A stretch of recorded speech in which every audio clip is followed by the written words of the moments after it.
Hoje é dia 10. 10.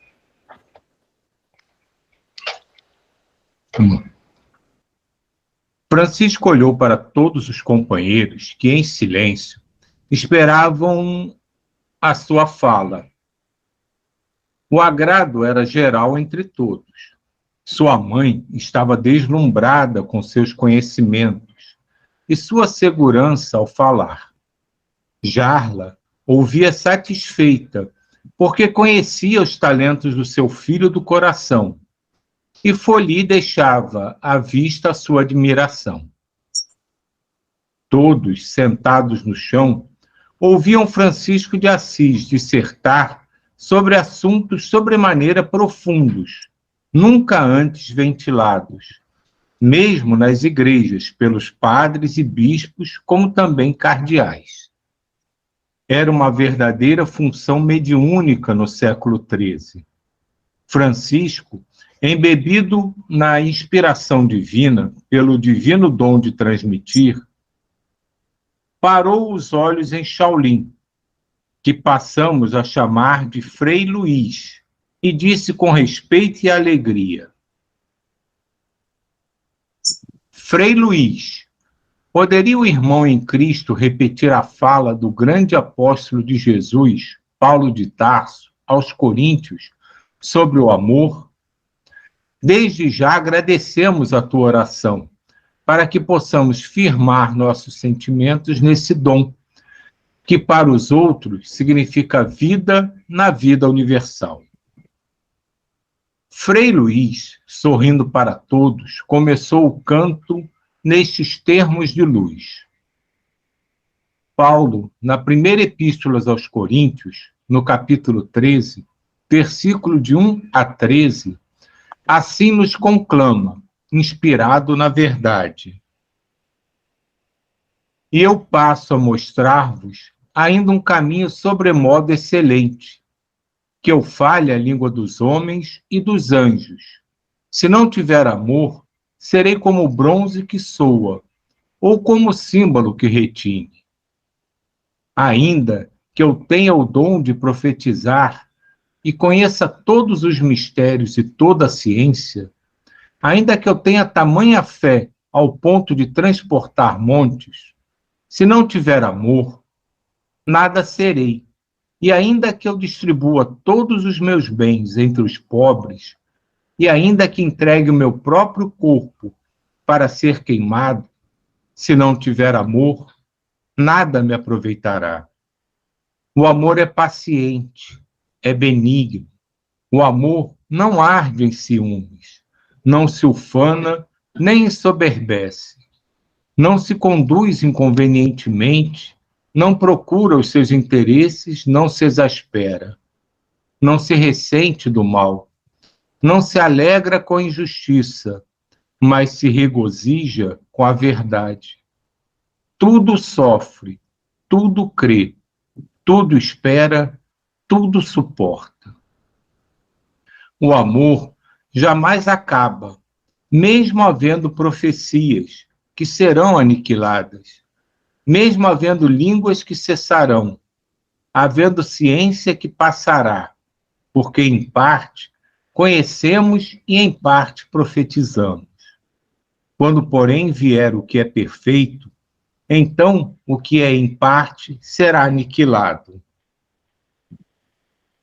Quando eu era menino, falava como menino, sentia como menino, pensava como menino. Quando cheguei a ser homem, desisti das coisas próprias de menino, porque agora nos vemos como em espelho, obscuramente. Depois, então, nos veremos face a face. Agora conheço em parte, mas então conhecerei como também sou conhecido.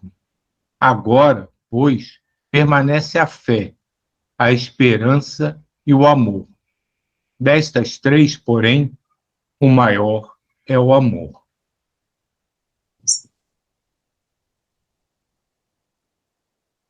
Frei Luís nada quis acrescentar de seu no canto evangélico. Muitos de seus companheiros choravam baixinho e as mulheres ainda mais. Francisco rejubilava-se de alegria pelo companheiro que não perdera a sua lúcida memória, a capacidade de guardar nos arquivos da mente os tesouros da vida. Quebrando o silêncio, Francisco falou com entusiasmo. Meus irmãos, na palavra de Paulo apóstolo está todo o nosso empenho de fazer do amor o nosso caminho, a nossa verdade, a nossa vida. Quem fugir destas diretrizes, fugirá de nós, senão de Deus e de Cristo. O amor é verdadeiramente o supremo dom, e quem o desconhece nunca encontrará Jesus. Esperamos que todos reconheçam o amor de que falamos, que saibam compreender as suas mais sutis divisões, para que possamos viver plenitude da sua paz. E já que estamos envolvidos nessa atmosfera de amor, devemos dizer com toda a sinceridade do nosso coração que quem ama na posição que Cristo amou e nos ensinou a todos, pelo exemplo, como devemos amar.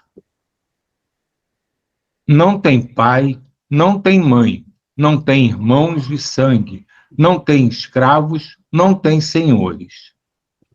Todos somos filhos do mesmo Pai, que está nos céus, e todos, sem exceção, somos irmãos em Cristo Jesus, nosso Senhor.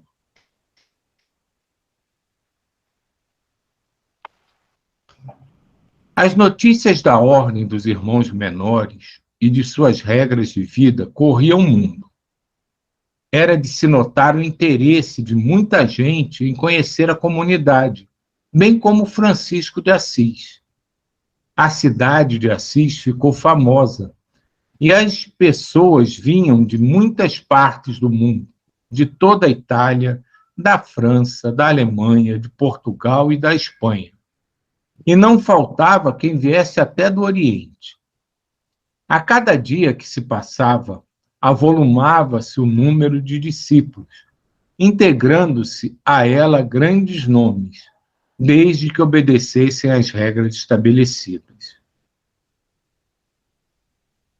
O plano maior de Francisco e seus cooperadores era trazer o Evangelho de Jesus à vivência das criaturas. Era desprendimento sem miséria, amor sem apego e perdão sem conivência. Era fraternidade com respeito, caridade com discernimento e divisão dos bens nos lugares apropriados. E sempre trabalhar para viver do suor do rosto.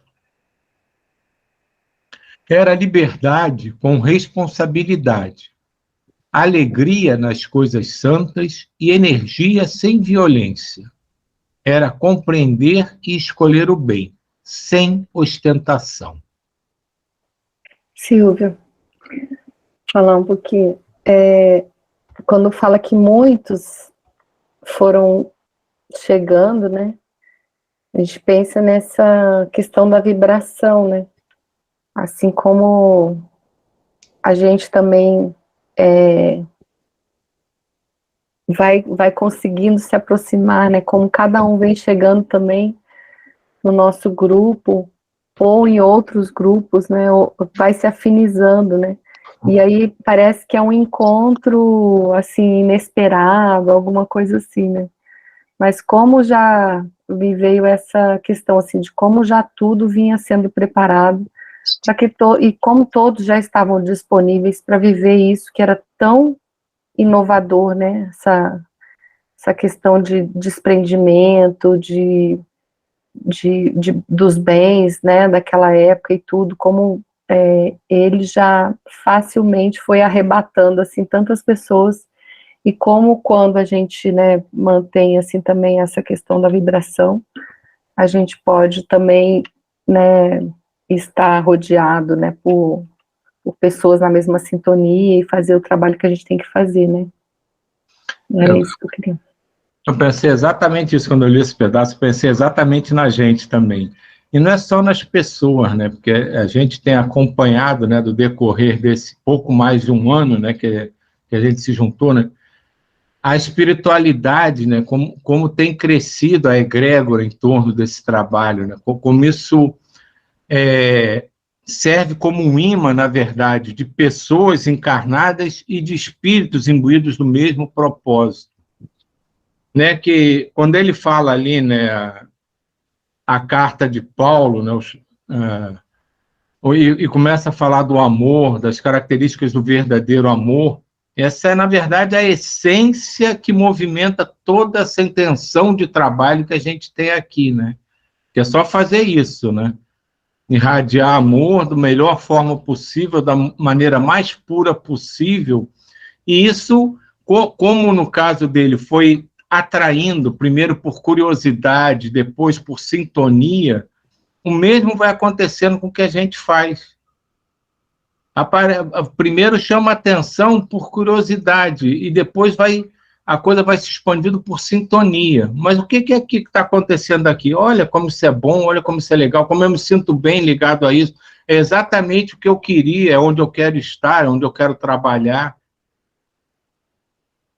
Então, eu acho essa parte toda que a gente leu, né, um reflexo muito, assim, espelhado do que a gente vai estar passando, claro que numa escala infinitamente menor. Mas, assim, o processo, para mim, não é nem semelhante, é o mesmo. A gente está fazendo esse amor vibrar, esse amor crescer, e isso está servindo de ponto de encontro para outros encarnados e desencarnados terem um foco para onde se direcionar. E isso é muito bonito.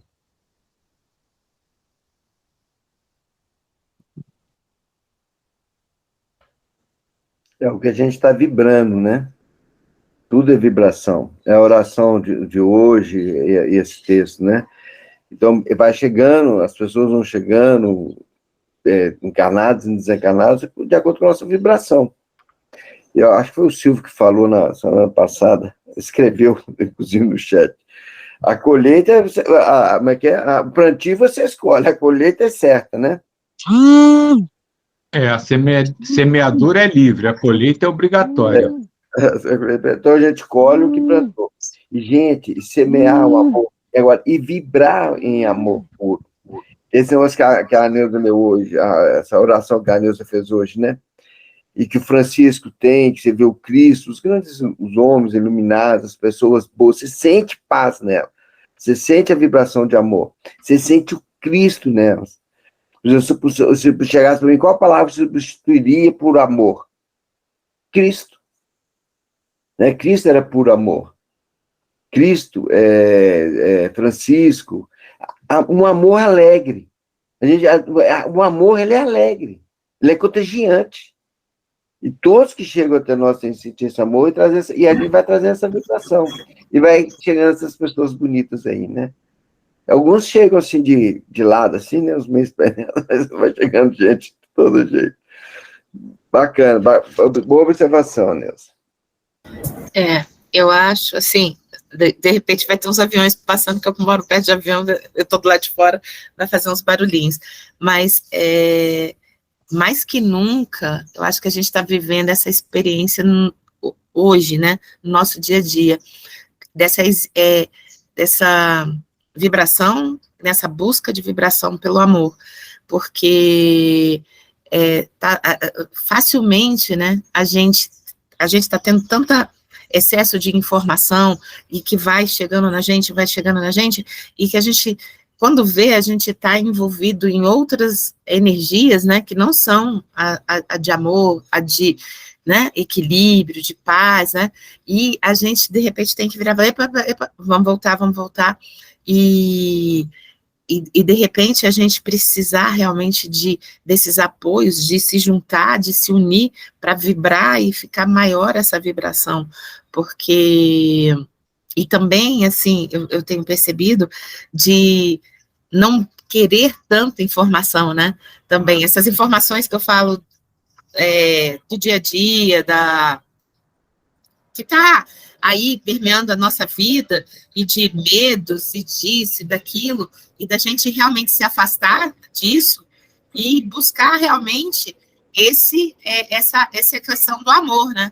E essa questão dessa nossa vibração, porque ir de vez em quando lá no vórtice, né, e tentar encontrar um pouquinho, de dar uma parada no dia, não, vou lá um pouquinho e tudo, e tentar se blindar nisso, né, porque tá um momento que a gente vê que rapidamente a gente dá aquela escorregada, e aí, no que escorrega rapidinho, a gente começa a ficar mal, e daqui a pouco nada tá bonito, nada tá assim, tá assado, e a gente tem que realmente buscar essa vibração, isso eu tenho percebido.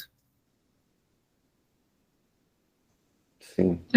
Cada vez mais grupos, né? Que a gente conhece o nosso grupo, né? Mas cada vez mais grupos estão fazendo a mesma coisa. Eu comentei isso do dia. São grupos de várias religiões, de vários segmentos, estão fazendo, né? Nossa, são muitos os grupos.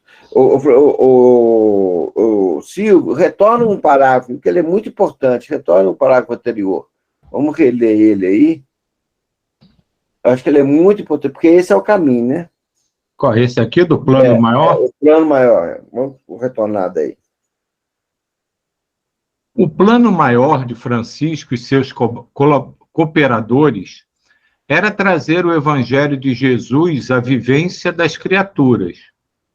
Era desprendimento sem miséria, amor sem apego e perdão sem conivência. Era fraternidade com respeito, caridade com discernimento e divisão dos bens nos lugares apropriados, e sempre trabalhar para viver do suor do rosto. Era liberdade com responsabilidade, alegria nas coisas santas e energia sem violência. Era compreender e escolher o bem sem ostentação. Que benção isso aí, gente. Olha que caminho, tá tudo aí. Senão a gente vai doando amor e coisa, né? Divisão dos bens nos lugares apropriados. Os bens aí você põe energia, põe a saúde, a cura, né? Até o amor tem a medida certa.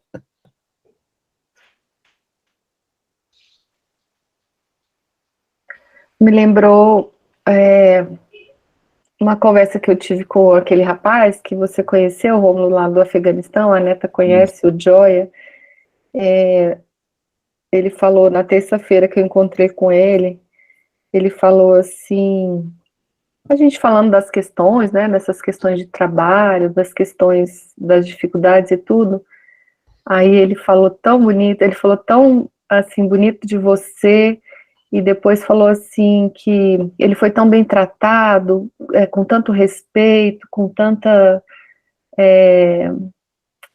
assim, com muito cuidado, com muito carinho, né, quando ele foi lá conversar com você, e agradecendo também pelo que eu estava, né, levando eles lá e tudo, e ele falou assim, nada mais importa, só isso importa, só é isso, você olhar o outro,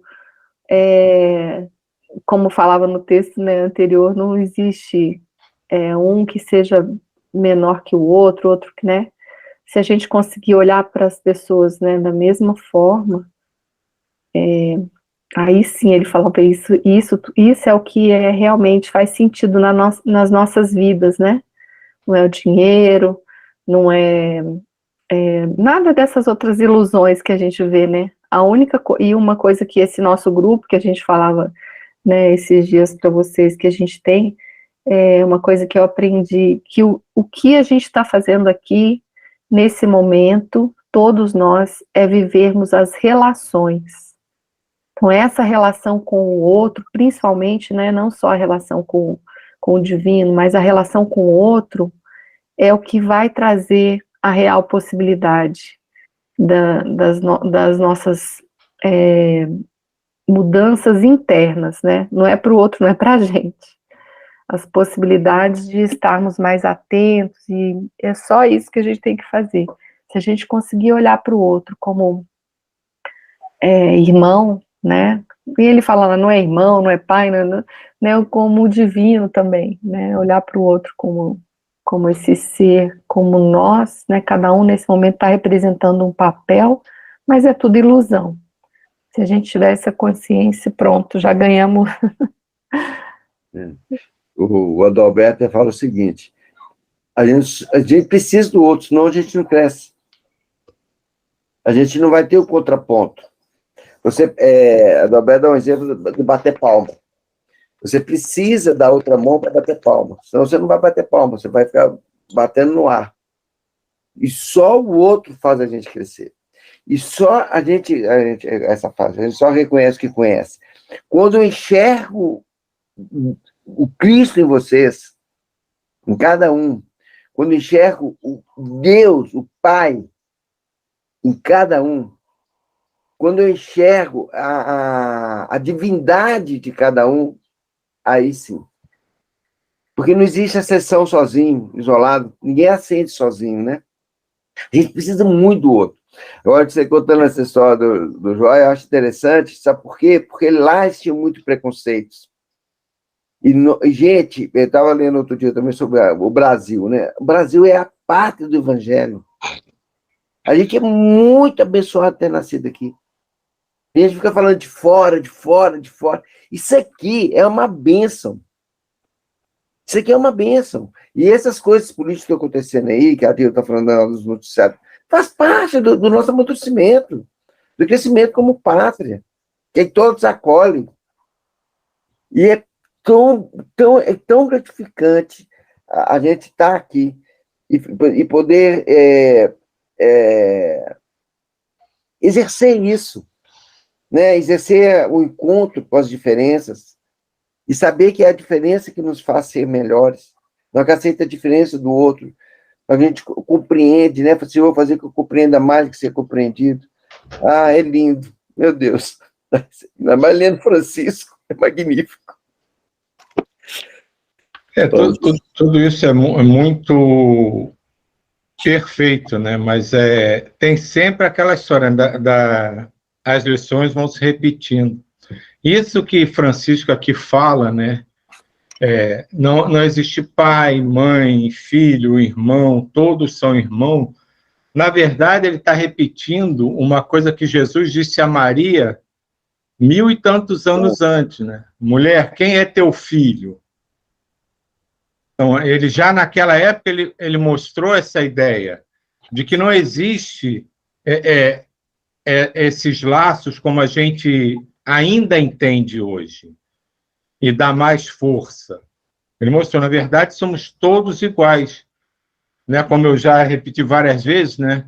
Popularmente dizendo, é tudo farinha do mesmo saco. Somos todos irmãos, somos todos iguais. Podemos estar em níveis diferentes de ascendência espiritual, mas somos todos exatamente iguais. E ele só repete isso. E é uma coisa que a gente tem visto em quase todos os livros. Vão se dando toques, né, se passando mensagens que, na verdade, elas vão se repetindo. E vão se repetindo até que aquilo passe a ter morada realmente na nossa mente. Não seja uma coisa que a gente ouça, acha legal, mas não pratica. Então, por isso que a gente está vendo em vários dias da semana diferente, vira e mexe, a gente comenta isso. Olha só, como isso é atual. Esse livro tem não sei quanto tempo e olha como é atual. Porque eles ficam repetindo a mesma coisa. Aquilo que a gente falou das mensagens, seja ela psicofônica, escrita, é só para relembrar. Abre teu olho, presta atenção. Então, eles vêm repetindo a mesma coisa. Uma hora a gente fixa. E aí eles param de repetir. Quando eles veem que a gente fixou, é como qualquer coisa que a gente vai aprender. A gente fica tentando até aprender. Quando a gente aprende, a gente larga a mão, não fica mais tentando. Então, todos esses livros, todas as mensagens são a mesma coisa. Eles vão repetindo, até a hora que a coisa vai fixar morada na nossa mente. Aí eles param de repetir aquilo. Eles vão começar a repetir outra coisa. Mas como eu sou teimoso e eu gosto de viajar na maionese, quem é sua mãe, quem é seu irmão, né? São todos. Mas olha como a vida é uma escola magna. Bom, vocês que são mães. Imagina quando nasceu sua primeira filha, seu primeiro filho. Imagina esse amor. Imagina essa coisa. Imagina você pegando aquela criança. Imagina você amamentando aquela criança. Você, pai, imagina você dando esse aconchego, essa segurança à sua esposa, que é mãe de seu filho, e dando essa estrutura. Esse amor. Que é um amor diferente, gente. Mas aí é por isso que eles lembram. Imagina você tendo isso por todo mundo, não só pelo que você acha que é teu filho. A questão é essa. A gente ter pelo nosso filho é fácil. Isso. Ele quer que a gente tenha isso pelos outros. Isso. Mas eu sinto, por isso, as pessoas que vão... Você ama o outro como seu filho. Como seu filho. Eu vejo, por exemplo, lá a Silvana naquela escolinha, gente, aquelas professoras, aquela coisa mais linda. O olhinho da Silvana brilha. É a coisa mais extraordinária do mundo. Ela parece... Outro dia teve alguém que fez uma radiação, falou que os passos mal não deixam pegadas na Terra. Pega e sente a energia, né? Eu acho que foi a Ana, a radiação da Ana. Mas você está tão leve, você está flutuando, que você não deixa nem pegadas. A Silvana anda naquela escola desse jeito. Ela flutua. Ela flutua. Olha que amor. Ela ama todos como filho. E é isso que a gente tem que aprender. E é isso que a gente tem que despertar em nossos corações. É por isso a criança, o papel da criança, gente, traz um sorriso de uma criança, um abraço de uma criança, ele te resgata em nós o verdadeiro amor. Por isso que isso aqui é uma grande escola.